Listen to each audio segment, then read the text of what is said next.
ang buhay sa Japan. Mabilis, seryoso, disiplinado ang mga tao. Ang buhay dito umiikot lang sa pagtatrabaho. Katunayan, mahigit 12 oras kada araw kung magtrabaho ang mga Hapon.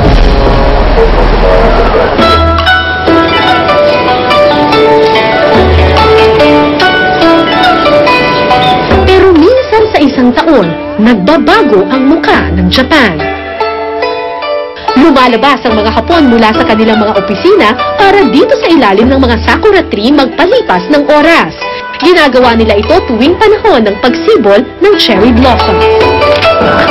Andito ako ngayon sa Yoyogi Park, ang pinakamalaking park dito sa Tokyo, Japan. At kung makikita ninyo, full bloom yung sakura o yung cherry blossom. Saturday ngayon, kaya maraming mga Hapones ang naglalatag ng kanilang mga sheets doon sa ilalim ng sakura o ng cherry blossoms. Dito sila magiinuman, kakain, sasayaw, kakanta, magpapatugtog ng kung ano-anong musika. Ang pamumukadkad ng cherry blossoms ay tanda ng pagtatapos ng winter season sa Japan. At ang pagpasok naman ng spring o panahon ng tagsibol.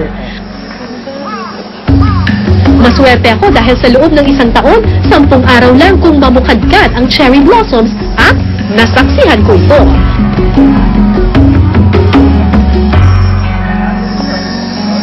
What is it with the sakura trees and all this? It's the first excuse to just go out and drink outside. Is the blooming of the cherry blossoms a big deal for Yes, the winter's over, let's go outside, drink. I would say since Japan has the most holidays in a year than any other country, you know why that is? Why? Because basically Japanese work so hard, yeah? Yeah, it's true. So they need an excuse to hang out, chill, and this is one of them basically. Ang pagkaseryoso ng mga Hapon tila nababasag at natutunaw at nagiging payapa gaya ng mga umuusbong na cherry blossoms. Sa paglilibot ko sa Yoyogi Park, nakita ko na masayahin din ang mga Hapon, hindi nalalayo sa ating mga Pilipino. Inabutan ko ang grupong ito na nagkakantahan. Noong una, akala ko mga Hapon din sila, gaya ng maraming nagkakasiyahan sa Yoyogi Park. Pero nang marinig ko ang kanilang musika, aba, hindi ako maaaring magkamali. Mga Pilipino sila.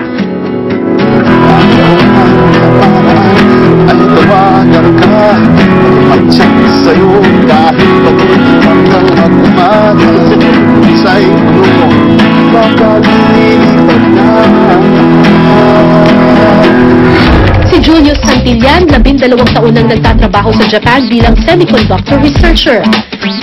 Si Ferdinand Kabutaw, isang marine scientist sa isang kumpanya rito. Si Yoyi Tan, English teacher sa isang eskwelahan sa distrito ng Kamakura. IT professional naman si Jay Pegarido. Kaya sa kanilang libreng oras, iisang hilig ang pinagkakaabalahan ng grupo, musika.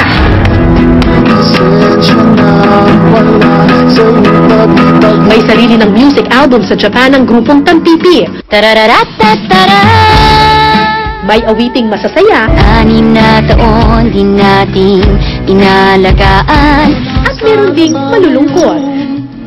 Mga kasabay noon, kaibigan kakbay, kasintahan, minahal. Pero lahat ng mensahe ng mga ito, sumasalamin sa mga karanasan nila sa abroad, mahirap man o masaya. Ano naman yung pagtanggap ng mga Japanese audience dun sa inyong songs? So, sa napapansin namin, maraming natutuwa sa music. Talaga? Na mga Hapon. Gambare, ito ang buhay ng alien. Nagagandahan sila dun sa quality ng music. Oo, kasi ang nangyayari daw is parang nababasa nila yung laman, yung message ng song bago sila makinig. So parang nakukonect nila, parang gano'n. May balak ba kayong umuwi ng Pilipinas para mag-perform? Would be nice siguro na madala din yung music na to sa Philippines. Kasi parang it's also one good way siguro na para maipakita na namin maibahagi namin sa mga tao sa Pilipinas yung buhay ng mga tao dito, mga Pilipino dito sa Japan. Sige, give. Sample naman tayo. Konti na lang. Konti na lang by Tampipi Group. Babalik sa ano na nangyari sa mga pangako natin binitawan. Bumilib ako sa husay nila sa pag-awit. Malakas dahil ang ako'y nandalilang lang. Yay! Bago kami naghiwalay ng landas, inilibot muna ako ni Julius sa Yoyogi Park. Ipinatikim sa akin ang authentic Japanese street food. Ang tawag daw dyan, okonomiyaki. Kasi ang ibig sabihin daw nun, everything you like. Lahat ng gusto mo. So meron siyang gatas, meron siyang itlog, meron siyang gulay, Sa atin may meron tawag siyang dyan, luya. Parang itong fishballs nila dito. fishball na social, Fishball na social! Fishball na social to. Kasi It costs hindi... almost 200 pesos, I think. Diyos ko naman. For 6 pieces. 200, 6 pieces. Ang dami ng isaw nun.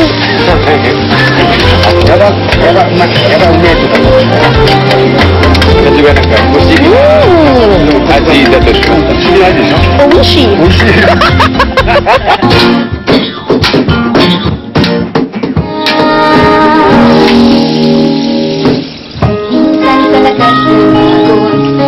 Ang mga simpleng bagay gaya ng pagkahilig sa musika at pagkain ay mga katangiang Pinoy na Pinoy. At kahit matagal sa Japan ang grupong Tampipi, ay hindi mo na malilimutan ito.